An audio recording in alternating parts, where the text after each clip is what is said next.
What's up, guys? Welcome back to another episode of Behind the Facade. This week, I'm going to be looking at this mega project that has been announced in Saudi Arabia, and it's called The Line. And the announcement came from Neom, which is this smart city that is proposing to kind of build this. And it has been called Revolution in Civilization, and there's some very slick videos. I'll put a link in the show notes below if you want to check them out. But what it is being built as a totally sustainable city. It's going to have 100% renewable energy. It's going to have 9 million inhabitants. There's going to be no cars, and so there'll be no carbon emissions. So it certainly sounds like the perfect city if you think about it like that. It's definitely the direction we need to be going if you take into account climate change and all of the evidence, the latest evidence, which is, the heat waves that we're all experiencing, the flooding that some parts of the world are experiencing. So what's really strange is there's these huge droughts in America at the moment. They're going through this massive drought, and Lake Mead, which is where the Hoover Dam is, Lake Mead is almost down to a puddle now at this stage. And Lake Mead, the Hoover Dam is 800 feet high, okay, so 80 stories high.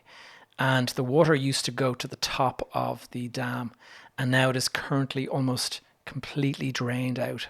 So 800 feet of water has gone across this entire reservoir lake, and that lake feeds 40 million people across Los Angeles and all these different places with water. So you've got droughts there. But then in other parts of the world, like Germany last year, you had those huge floods that ripped away cities and towns and stuff. You've got in Sydney, Australia, in the last couple of months, there have been massive floods. And there was, I think I heard a figure, 14 meters of water in Sydney. And so, devastation there. And at the same time, we've got fires raging across Spain, forest fires raging across France. And then now the latest thing is that there are glaciers melting in the Alps that are meaning they're having to close down some of the tourist trails that people go to kind of cycle and walk during the summer. So definitely climate change is starting to speed up, it seems, certainly in my perspective. And I do think that it's important that we start to address how we are living and how we are kind of contributing to the emissions that are causing all of this. And it's not going to be fixed overnight. So the big question is, can a city like this, with all of this sustainability and stuff, is it realistic? Can it be built from scratch? Can that many residents actually be, put in a city? And is it financially and culturally viable? And the best bit about this, by the way, is that this proposed city is 500 meters tall. That is taller than the Empire State Building, and it stretches for 170 kilometers, and it's just a wall. That's why they're calling it The Line. Anyway, so I'm going to be jumping into that. I'm going to be asking, is this indeed the future of civilization, or is it just another vanity project that we see so often coming from these oil-rich nations in the Middle East, where they just want to kind of have the superlatives, like the biggest or the greatest or the longest or the deepest or whatever. So look, let's get into the show.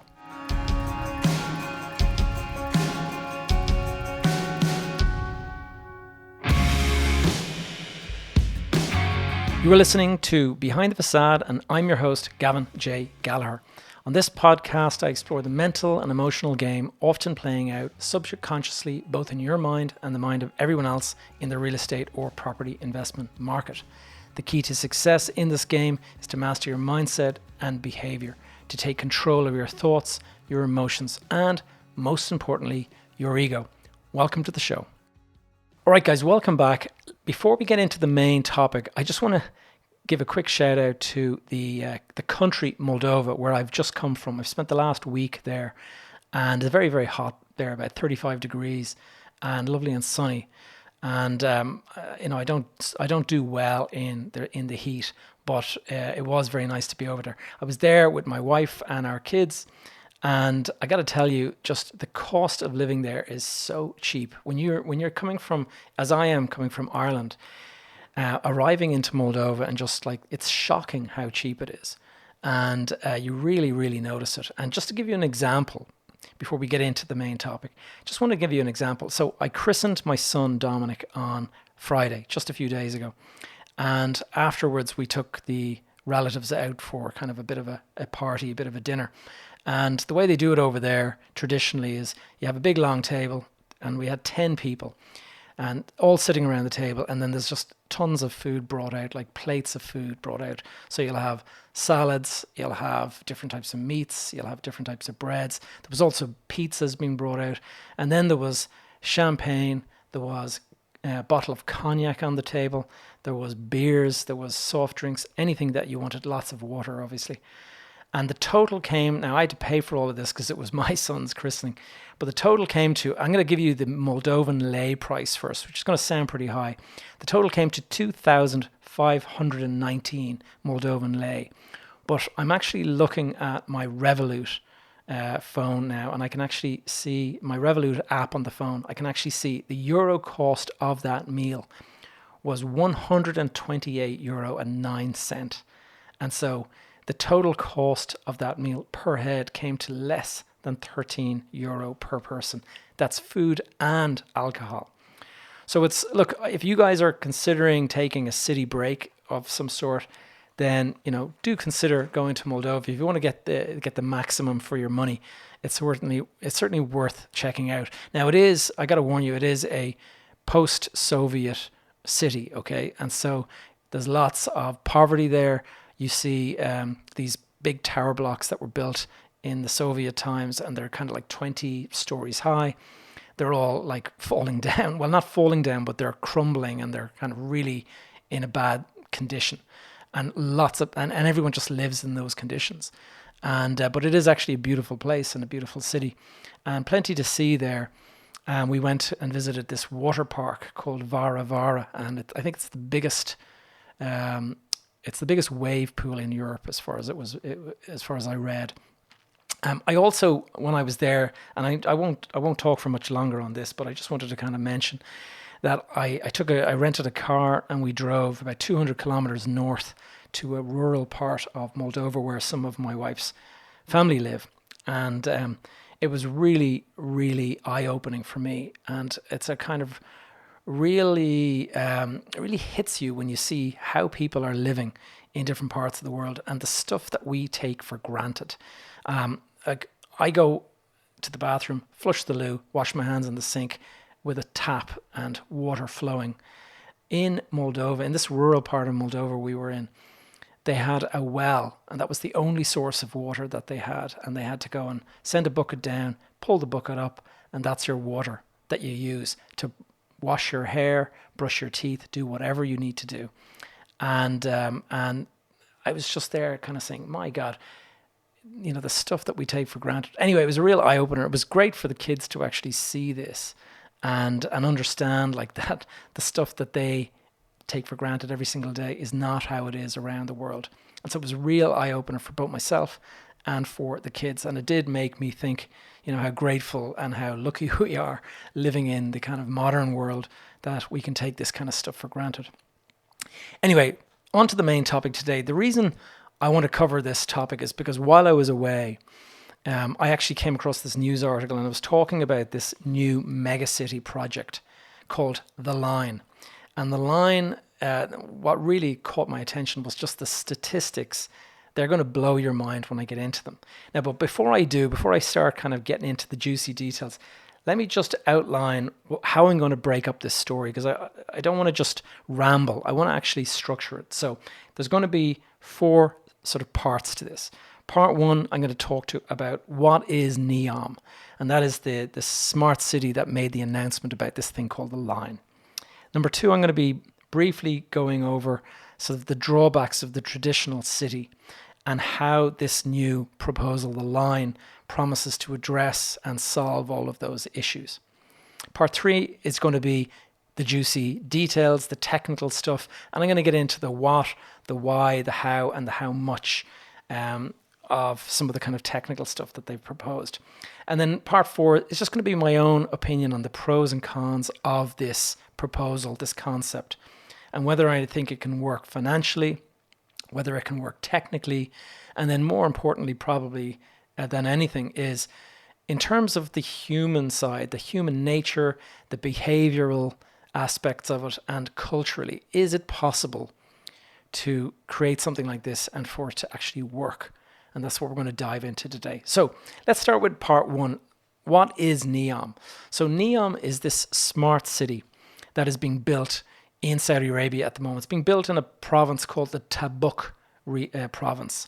And that is over on the west coast of Saudi Arabia, and it is on the Red Sea up near the Gulf of Suez. Now, it is being planned as a kind of a city, but also a tourist destination and a logistics and industrial hub. It'll have education, it'll have financial, media, all this. And if that sounds a lot like another city known as Dubai, then you've got it in one. It does seem to me like they are certainly trying to give Dubai a run for its money. Neom is also the name of the company that is developing it. And so the company has been set up to basically finance all of this construction because it is going to cost billions to do this.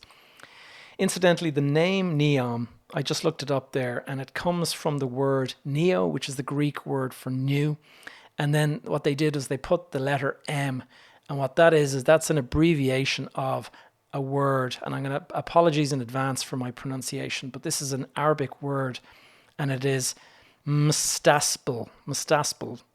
I don't know whether I got that right or not, but it is the Arabic word for future. So neo is new, M is future, Neom, new future. So it's certainly a nice ring to it, and it is interesting. Now, one of these kind of silly things that they do that I see in the Middle East a lot is that it wasn't enough just to leave it with that explanation. They also had to mention that the M also stands for the first name of the Crown Prince, His Royal Highness Mohammed, who is the chairman of the company. And why they have to do that, I don't know, but it is kind of the way it is culturally over there. The importance of the ruler and all that kind of stuff. Anyway, Neom is going to comprise 3 different regions. There is the Line, which I'm going to get into shortly, but there's also the Octagon, and that is basically a floating port and a logistics and industrial city. And when I say floating, it's actually a floating city. And there's going to be boats coming in, and it's going to be they're going to be docking there. So it's quite interesting. I'm going to put links in the show notes if you're interested in checking this stuff out. And then finally, there's another region called Trojena.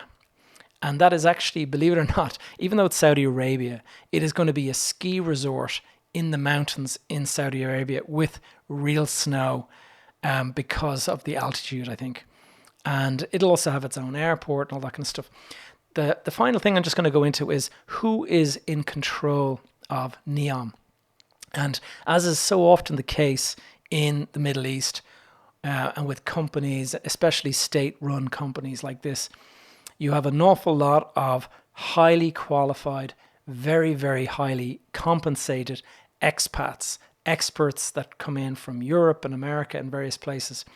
But always, without fail, you're going to have a local member of the royal family in charge, like he'll be the chairman or whatever it will be, and he is ultimately in control. And in this case, that happens to be His Royal Highness, the Crown Prince Mohammed bin Salman, is the chairman of the company. Now, if that name sounds familiar, that's probably because this is the very same Mohammed bin Salman who has been accused by the CIA of ordering the assassination of the Saudi dissident journalist Jamal Khashoggi. You might remember a couple of years ago the story. It's it's pretty horrific, but he was lured. It was his wedding day, and he had to go to get a license, I think, from the embassy. So he was lured to the embassy in Istanbul in Turkey where he was living or where he was visiting. And when he went in to get this license for his wedding, he was executed and dismembered. And the Turkish authorities came out and actually announced this because they had audio recording of what was done basically after the assassination. and pretty horrific stuff. Anyway, look, I won't dwell on that. It's pretty tragic, but that is the same person who is the chairman of this company. Leaving that aside, let's get into part two. And part two, I'm going to be talking about the drawbacks of the traditional city and how the line proposes to address and solve these issues. Now, the biggest issue, and I think all of us will probably experience this on a regular enough basis if we live in a city, is that urban sprawl. And urban sprawl is this where the city extends for miles and miles and miles in every direction. And so basically you need a car. You can't travel effectively on foot. And you might be able to go on a bicycle or something like that, but a lot of the time it's so far, the distances are so great that you can't really realistically travel on a bicycle. And so public transport also, when you're talking about urban sprawl, when it goes, basically I'm talking about, look at Dublin, the city of Dublin, or look at the city of London. These cities extend like tens of miles in every direction.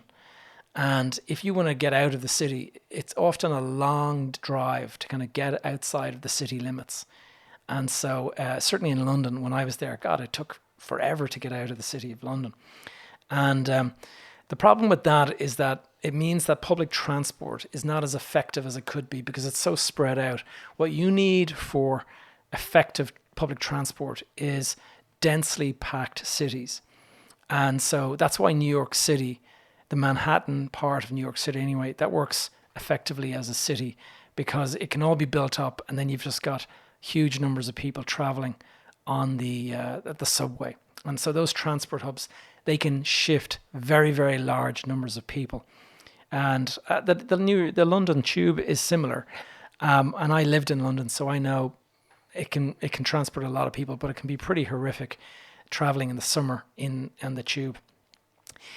The line also addresses that when you're building these very densely packed buildings, the neighborhoods, it means that you can walk quite easily around. If you've ever been to New York City, you know that you can live in a tower. You can also work in that same tower because the offices might be on the lower floors. And then you can go down to the ground floor and there might be grocery stores and all sorts of stuff. That is the kind of 3D stacked city. And it's also quite successful in Singapore. And these work really, really well. It means that you can just take an elevator down and you don't have to jump in your car to travel and get groceries and all this kind of stuff. You just go up and down a couple of floors. This means that the reliance on the car is not there. So if you're living in the city of New York, you don't buy a car. Like, why would you have a car? You just jump in a cab or you get the subway. People in New York, unless you're very wealthy and you can afford it, you just don't ever buy a car. And if you do buy a car, it costs an arm and a leg to keep that car. I can remember when I was in New York, the cost per hour for parking was something like $20. And so you can imagine the cost of just owning a car and having to find a parking space somewhere. So no cars, then you're going to have no carbon emissions. And that is what the line is proposing. It's proposing that there will be no cars. Everything will be walking distance within 5 minutes of where you're living. And so that in itself is a fantastic idea if it can work. Traditional cities also have evolved over hundreds of years, and their infrastructure, you've got drains, sewers, all of that kind of stuff. You've got power lines, all of this. Very, very hard to retrospectively change that. But if you're starting from new, you can obviously start with all of these renewables. So what Neom is proposing is that it'll be 100% renewable energy. Now, that is funny coming from Saudi, which is the biggest producer of oil in the world. But let's take them at their word. They're saying that they'll have solar power, which is 100% of the year they've basically got solar. They'll have wind power as well. They'll also have green hydrogen. And this all sounds great. And so it's certainly easier to do it in a new build than it would be to retrospectively try to install all of this. One of the big drawbacks of city living, obviously, is access to nature. And one of the great things about New York City is that you've got Central Park, which is just this fantastic, they call it like a lung in the city, and you can go there. Central Park, by the way, is 800 acres. So give you an idea of just how large it is. And a lot of people go in there and they bike and all that kind of stuff. So that's nice. But beyond that, you're jumping on a car and you're driving for hours to get outside of into like rural part of the countryside. And so what they're proposing with this line is that it's going to be a very, very narrow city. It's only going to be 200 meters wide, but it's going to be 170 kilometers long, and it's going to be 500 meters tall. And so that means that it is effectively a wall. You're living in a wall. And because it's so narrow, it means that it's not impacting the countryside on either side, or the natural environment on either side. So you walk out from the wall and you're in the natural environment on either one side or the other. Now, these are all great concepts, by the way, and they were first devised by an architect, a French architect called Le Corbusier. Now, I learned all about this when I was studying architecture years ago.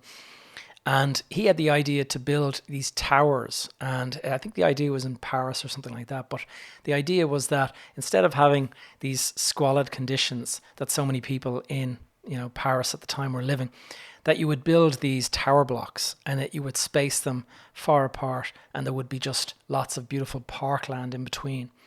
And it's a great idea, but the problem is it's whether or not it can actually work in practical terms.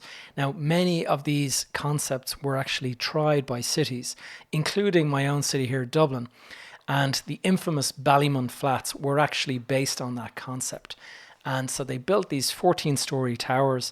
They took people from these kind of tenement buildings in the city centre, moved them out towards the countryside, built these tower blocks, and then they were supposed to have like parkland in between. The problem is the funding ran out, and so they built the towers, but they didn't build the park. So when you walked out, instead of having parkland, you basically had wasteland.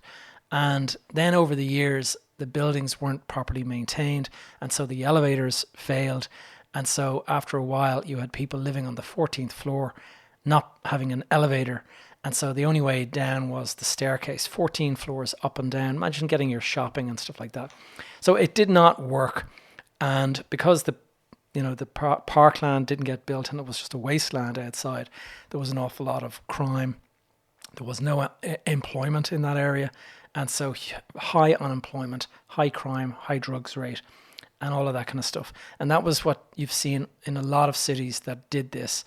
So the concept was nice, but in practice it did not work. Now, part 3, I'm going to get into some of the technical details. Now, I already mentioned that this thing is 500 meters tall, which is taller than the Empire State Building. 170 kilometers long. That's just shy of 100 miles in one direction. And then only 200 meters wide. So 200 meters is what? The length of a football field or something like that. So it's pretty narrow. And what instantly caught my attention were the images. And I'll put them up on the screen here if you're watching the YouTube video. But this is a huge mirror glass wall that extends for miles into the horizon. And if you just think about that for a minute, imagine coming across this. Imagine you're on a camel crossing the desert, and you come across this wall that is 500 meters high and just stretches into the distance. Like when you're looking in the distance, you can only see 6 miles into the horizon. So 170 miles is going to disappear beyond the horizon.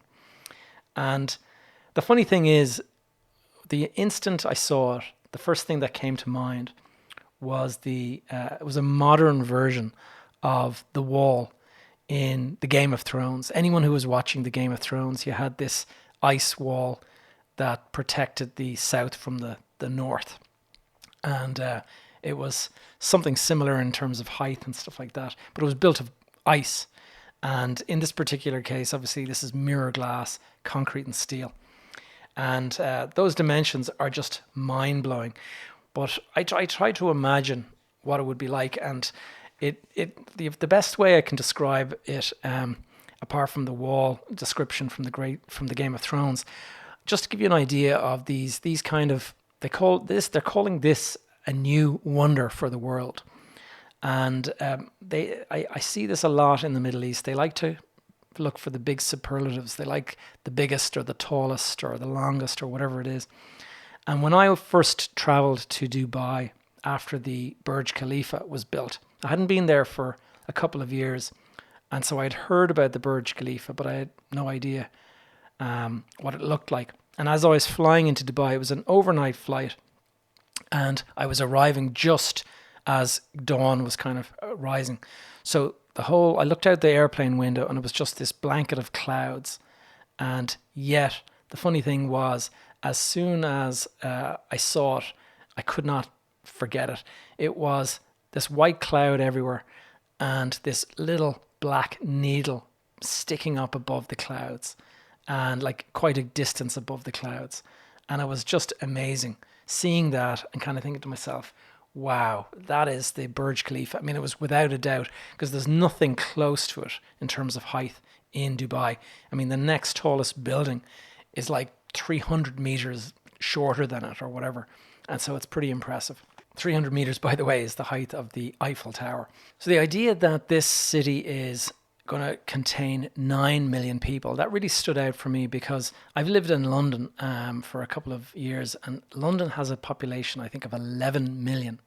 So that is a huge, huge city. And to think that this place is going to, they're proposing 9 million people living in a 500 meter tall wall that basically stretches to the horizon 100 miles.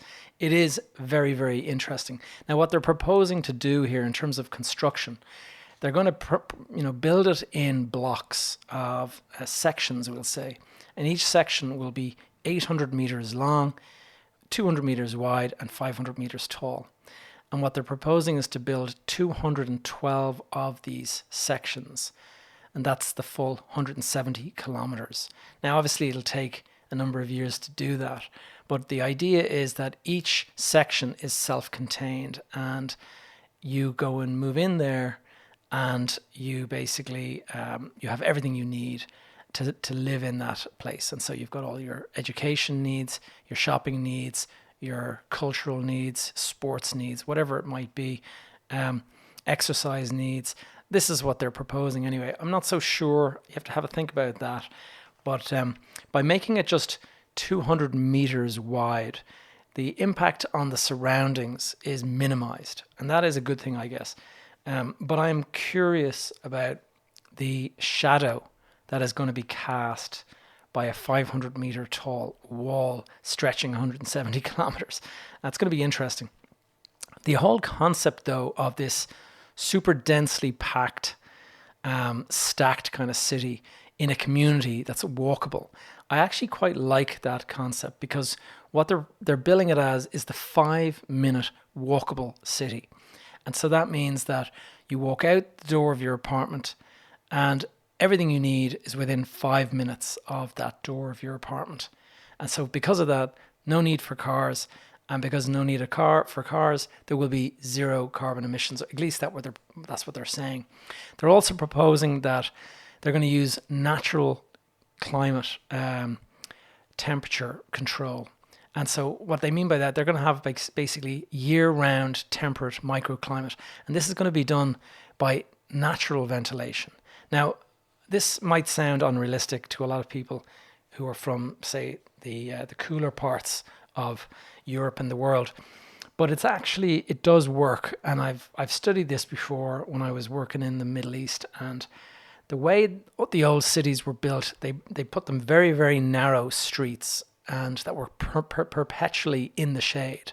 And the reason for that was that you didn't get the heat from the sun heating up the ground, and when the ground gets hot, it holds the heat, and so you feel extra warm.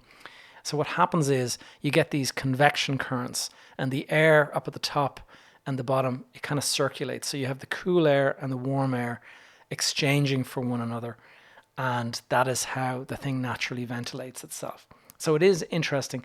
It basically, it's called the Chimney effect, and it does mean that there is no need for air conditioning and stuff. Now, it'll be interesting to see, does it do they actually follow through with that? Because I'm not so sure that anyone is going to move into an apartment without air conditioning living in the Middle East, but we shall see.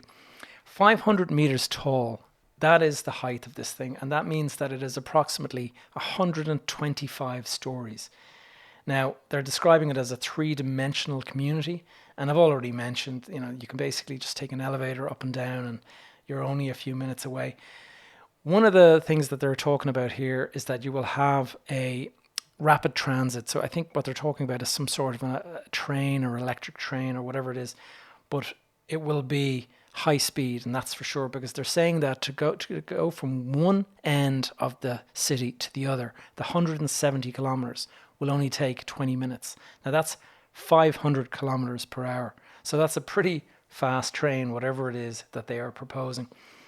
The only thing you got to think about, and this is the one thing that I wonder about, is that, if you're living in a city type environment like that and you're having to move up and down, you're going to be constantly in and out of elevators. And that is how it is in, say, a city like New York or whatever. And I'm wondering how that would work, say, if another pandemic was to start, like COVID. I know from running our buildings here in East Point, like we only allowed 1 to 2 people max in the elevator at a time. And if you're 5 minutes walk distance, I'm wondering if that's 5 minutes including the travel distance on the lift, because if you've got to take a stairs 500 meters, then it's going to be an awful lot longer than 5 minutes. But anyway, I'm sure they've figured that one out, and I'm sure the lifts will work as opposed to the stuff that they built in the older cities. Lastly, let's talk about the cost. They are saying that this is actually going to cost in the region of $1 trillion. Now, the actual company itself has come out and announced that the first phase, which is underway at the moment, and it'll finish in 2030, will cost $265 billion. Now, it'll be interesting to see how it all pans out. Certainly, the Saudi Sovereign Wealth Fund has about 620 billion. So they certainly have the funds at their disposal to do this. So it will be interesting to see whether it moves ahead and what does the ultimate price come in at. And part 4, my own opinion on the pros and cons of this as a concept. Whether or not it'll actually ever work, that remains to be seen. I mean, they're saying that it's going ahead, that this is, actually under construction. I don't believe that I have my doubts, let's just say. Can it work financially? Can it work technically? And as I mentioned earlier, can it work from a cultural, human standpoint? I mean, would you move into a city like that? Would you move somewhere that required you to live on the 120th floor? And, everything was, you didn't have, a garden, you didn't have a balcony, you didn't have any of those kind of things. Maybe you have balconies. I don't know how the ultimate long-term design is going to look like. But to get into the pros to start with, let's start with the good stuff. First of all, I think it is brilliant that there are people and organizations out there that are actually willing to fund this kind of research and design concepts and stuff like that. I think back over history, and I kind of think to myself, some of the best works of art that we have today, and, for example, Leonardo da Vinci, Michelangelo, all of their great works, they were all funded by a patron who paid for it to be done. This was not the guys sitting at home, coming up with an idea and starting it themselves. They were funded, and this is how they, lived basically and covered their costs. Mozart was another one. His music was funded by patrons. And so these, massive leaps, these big, huge breakthroughs in either, innovation or art or culture or whatever it is, to really innovate, you often have to throw a lot of crap against the wall and see what sticks. And that's how it is done. If you think about, a totally different industry, but the car manufacturers, okay? How often do you see concept cars that really catch your eye and catch your attention? I love Audis and Audi in particular are very, very good at putting out Audi concept cars and stuff. And a lot of the time the vehicles are super wacky, but incredibly innovative. And they got some really, really, crazy technology. The reality is most of the technology that you see never finds its way into production. You'll never see it on the road. But there are a couple of the best ideas, or say the most popular ideas, that actually do make it to the road. And you'll see them in the next model or the bestseller or whatever it is. And I like to see that, I have to say. Things like, things that we are used to today, the LED lights on cars, like that was a concept, say, I don't know, at this stage, probably 10 years ago. Now every car has got LED lights. But back then it was like, whoa, that's a great idea. LED lights, Anyway, when it comes to wacky architectural concepts and schemes and stuff like that, they almost always get watered down as well. And they get watered down by commercial reality. If you just look at the World Trade Center, after the World Trade Center in New York was destroyed in 2001, the 9/11 attacks, the competition that was held to recreate the new World Trade Center, that turned into this really like a 20-year process. And the winning scheme was done by this architect, this German architect. His name, I can't remember his name. I think it was Leipzig or something like that. But he came up with this amazing concept. And if you look at the design today compared to what won the competition when he won it, it doesn't look anything like it. The only thing that was retained, I think, was the two voids, the footprints of the original buildings that they turned into these beautiful waterfalls, and they're kind of like a memorial. The towers that he had proposed, like none of them made any sense commercially. And so the owner of the land, a guy called Silverstone, William Silverstone, or I think his name is, and he is this billionaire real estate guy, and he just vetoed the whole thing. He said, these buildings have got to make me money. And so everything that was built according to the commercial reality. And there was a lot of arguments. And the winning architect ended up really unhappy with the final result. Now, in the Middle East, this is not always the case. I know from living there myself, especially living in Dubai, and in Qatar it was the same. I saw a lot of crazy stuff being proposed and being built. When I was living in Dubai, I was looking at office buildings that were just these ridiculous shapes, like the shape of a perfume bottle, things like that. They made no sense at all, but somebody had the money to build it, so it got built, and then it sat empty. Another thing I saw, especially in Dubai, there's a thing in Qatar, in Doha, there's a building called the Tornado Tower. And I'll put it up on the screen if you're watching the YouTube here. That is it looks like a tornado, basically. The weirdest design. And I actually worked on one of the floors in there. There was a Regis office that I had a space in.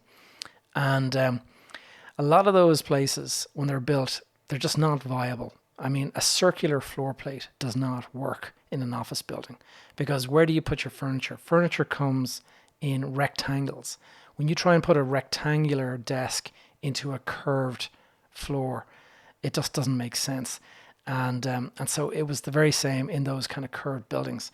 Now, the problem is these headline grabbing projects, they often have these wacky designs, but it's actually they do make sense in a kind of bigger scheme of things. If you look at them individually, they make no sense at all. And so, for example, the Burj Khalifa Tower, that is 830 meters tall, right? 160 stories. It cost $1.5 billion to build. And a huge portion of the upper floors have really, really inefficient floor plates. And that is because the lift core, the building tapers as it goes to the top. And at the very top, it's just like really, really narrow. And but they have the lift core, and the stair core has to go all the way up to the top. And so when you get up to the top, you've got floors that are like 70 to 80% lift and stair core, and then everything else is like a tiny little bit of office around the outside. And so you can imagine those upper floors, they don't make any money at all. They make no sense. They're just there as a kind of architectural wonder. And so on their own, those upper floors, they just make no sense. The building itself probably does not make sense. Like the 1.5 billion, I doubt they're making the return that they would like to on that. However, when you take that tallest building in the world, that attracts millions of tourists every year. You've also got at the foot of it, you've got the Dubai fountains, which are these incredible fountains where they dance, the music, they play music and the water dances. And these jets of water are going up like 10, 15 stories high, and they dance to the music. And that installation cost $105 million, that water feature. And again, makes no sense. They don't charge for it. But on its own, it doesn't make any sense. There's not a single return from that fountain. But as a tourist attraction, it pulls millions of people to that exact location. And in that location, there's lots of apartments, office buildings, restaurants, leisure, hotels, all of that. And there's also the Dubai Mall, the largest mall in the world. And that place, I was in there many times. I got lost several times. I think there's over 1,000 stores in that. So imagine going to a place and there's 1,000 stores. Like you could spend an entire day there and you still won't have even seen 10% of the building. But those three, attractions, those tourist attractions taken together, they pull millions of people to that location. And so they've managed to sell thousands of apartments, hundreds of thousands of square feet of office has been rented in that area. There's restaurants, bars, stores. Obviously, the whole Dubai Mall is filled with stores that are paying rent and stuff. So in that kind of greater picture, the greater scheme of things, it does actually work. And so those things have it been a big attraction that have pulled. And so it works in those situations. But you've got to own the wider estate, we'll say, for that to work. And if you're an individual asset owner and you build that kind of thing, that makes no sense at all. Okay, so let's get into the cons now. And I got to be honest, I think there's quite a few cons here. First of all, when I showed this scheme to my wife, I had to laugh at her response. She's not into architecture or, construction or any of that kind of stuff. And the first thing that she said was, my God, who would want to live like an ant in an ant hive or an ant colony? And so I thought it was brilliant because that's effectively what you're talking about, like high density living on top of and around one another. The first thing I want to ask is like, who would live in this? Okay.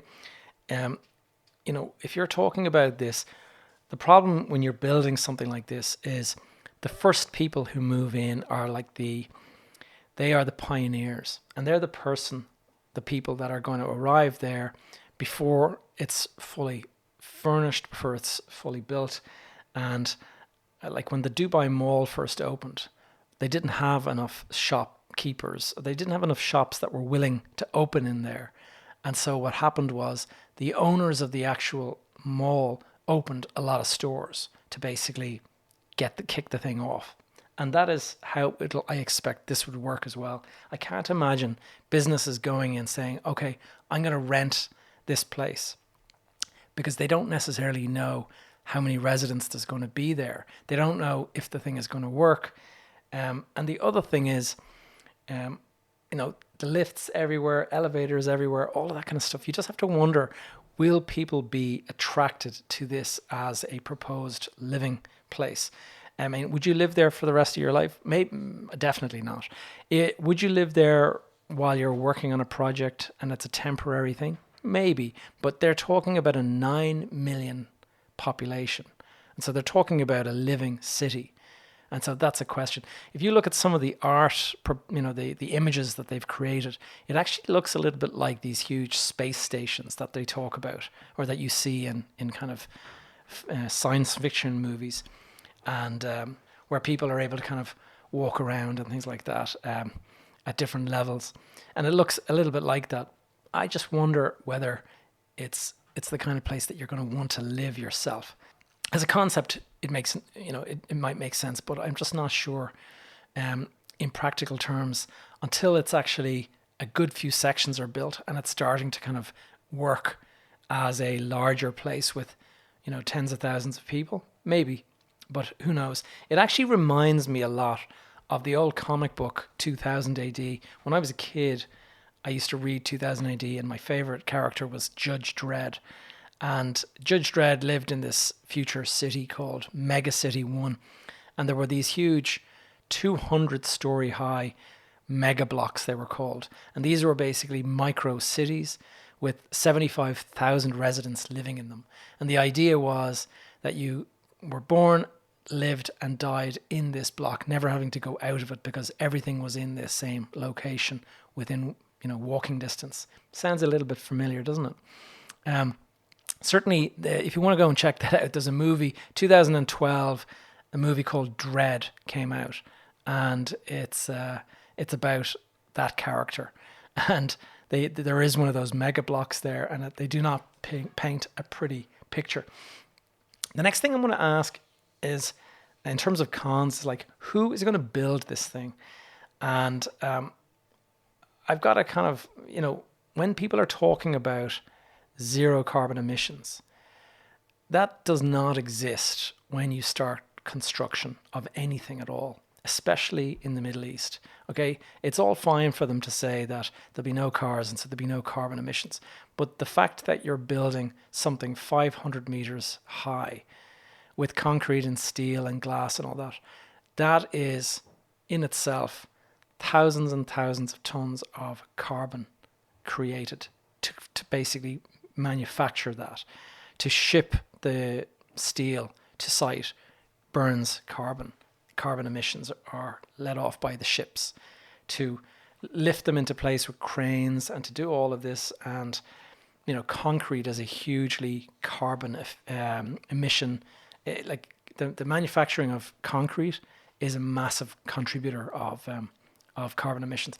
So to call it a zero carbon emissions city, I think, is a bit of a misnomer, right? That is not what it's going to be. It's going to be massive amount of carbon created, and then they call them embodied carbon. It's going to sit there for the entire duration of its life. The next thing is who's going to actually build this thing? It's all fine to say that these are going to be the most beautiful places to live and all of this kind of thing. But the reality is I know from living in the Middle East when I did live there, is that these wonderful, buildings and cities and facilities that they build, they are constructed by thousands of sort of poor, usually Indian and Pakistani laborers. And those guys work in very, very harsh conditions. And I can remember seeing the guys. I was working on a building in Dubai, and I can remember the guys, like it was sweltering outside, 40 degrees. And these guys, they would have they wouldn't have an air-conditioned place to go. They would just sleep outside during the hottest part of the day. And what they did is they put this kind of netting to create kind of a shaded area, but it was just netting. I mean, they didn't have any air conditioning. They had nothing. And so very, very harsh conditions to work. And these labor camps then, after they finished, they got onto a bus and they were transported to a labor camp. And when the gate opens, the bus drives in, everyone gets out, and they don't leave that labor camp till they're collected the next day. And they all stay in this compound basically, and they're living in these prefabricated dorms a lot of the time, and they're very cramped. I can remember seeing videos about this, and it was like 10 people to a room, and the guys are even cooking in that room. Like, there's not a kitchen. The guys are cooking on a stove, like between the beds and stuff. A lot of the time their passports are confiscated, and so they can't leave. They can't, they actually have to pay for their own board staying in these cramped conditions. So I don't think, unless these guys are proposing to actually do it in a more humane way, I can imagine the millions of people that would be involved in constructing this. And you have to wonder, Finally, who is going to fund it? All right. But now, Mohammed bin Salman, he is a young man. He's only in his 30s, and he's in control effectively of the Saudi Sovereign Wealth Fund with its 620 billion. So he certainly has the wealth and the power to build this thing. They've actually created a company to raise more funding for it, and they're going to make it like an investment that people can invest in. I don't think I'd be investing in it myself. It'll be interesting to see. The question I have is, this thing, if it does end up costing $1 trillion, who's going to fund that shortfall? The second thing is, will this ruler, Mohammed bin Salman, will he have the staying power? Will he remain committed for the time it'll take to build this? They're talking about 2030. We all know that is so unrealistic. 170 kilometer long construction is going to take decades. And so you're talking about a guy potentially working on a project from his 30s into his 60s, maybe even beyond his life. And you have to wonder whether a guy like him will remain committed, remain interested. And the reason I say this is because I see there's a tower in Jeddah that started construction in 2013. It's called the Jeddah Tower. And you guys, I'll put a link in the show notes if you want to see. But this was going to be the tallest tower in the world. They wanted to take the first place from Dubai. And this was going to be the first 1 kilometer tall tower. And it was going to be something like 200 stories. I can't remember exactly, but I think 200 stories is accurate. And they started construction in 2013. And today, if you go and visit that site, it is on the 60th floor. So it's only 1/3 of the way. And that's it. The whole project is on hold. Now, the idea was initially by another member of the royal family who ended up getting caught up in this purge. And so maybe he's lost his money or whatever. But this is the kind of thing that I'm talking about, is these projects, these massive mega projects, they start and then they kind of falter. And the question is, will the concept see, the light of day? I personally doubt it. This is so ambitious as a project. This is like the pyramids of Egypt. And, they say that these pyramids would have taken decades to complete. And the people that they were built for would have died decades before they actually ever saw it. And so when you're talking about housing 9 million residents, the actual Neom announcement says that will be by 2030. So 8 years from now, 9 million people will be living in this? I just don't see it. And so I don't think it's realistic. But it'll be interesting to see. Certainly from my time living in the Middle East, in Dubai and Doha, I saw how a lot of these projects get started. And now I don't like to be cynical, but I'll just explain what I saw a lot of the time. And what you had frequently was an international contest is held, and all these teams from around the world, architects and various people, they come together to put in a bid, and the winning team is often the one that comes in with the slickest presentation, like a really, slick videos, renderings, computer-aided design, all this kind of stuff. And it catches the ruler's eye a lot of the time. And what they catch, the ideas, the concepts, they're not really interested in that. What they want is the headline, the big superlatives. So the biggest building, the largest mall, the tallest skyscraper, the world's first sustainable city, all of this, that's what they're looking for. They're looking to be able to claim first in the world so they can go down in history as this. And that's what they're kind of after a lot of the time. And the reality is they don't make any commercial sense at all. And they might have an expat working as the CEO, and his job is to kind of like run the company. And he might be saying, no chance we're doing this project, makes no sense. But he will get overruled by the royal family member, and the royal family member ends up sort of saying, no, I like this, let's go ahead with it. And that happens over and over again. I've seen it a lot. Will it be different in this case? We shall have to see. I guess time will tell. Anyway, guys, if you found any of this interesting, if you'd like to kind of dive a little bit deeper, I'm going to put a couple of links in the show notes. Let me know what you think. Leave a comment below if you're watching on the YouTube. And if you are not, if you're just listening on the podcast, I'd love to hear. Send me a message through social media, whether it's LinkedIn or Instagram or whatever. You know my handle. I always read it out at the end of the video. And if you're feeling particularly adventurous, I'm going to tell you that you can hop on a plane and fly to Jeddah in Saudi Arabia. And tomorrow, the 1st of August, tomorrow is the exhibition kicking off for this particular project, The Line. And so the design and everything like that, there's a big exhibition tomorrow. It's going to be held from the 1st to the 14th of August at the Jeddah Superdome. And that's it. Guys, I hope you found this interesting. I'll be back here same time next week. Thanks for tuning in to another episode of Behind the Facade. If you found this episode useful, please take a moment to leave a review over on iTunes or share it with a friend. If you have any questions or other topics that you'd like me to cover in future episodes, please connect with me via the Facebook group Behind the Facade Community. Alternatively, as I mentioned, you can find me on social media. My handle is Gavin J. Gallagher. You can also stay up to date with projects and various things that I'm working on by joining my tribe. Now that is, you'll find it, it's my email list, and you'll find it over it at gavinjgallagher.com. That's my website. And guys, look, that's it. See you back here next week.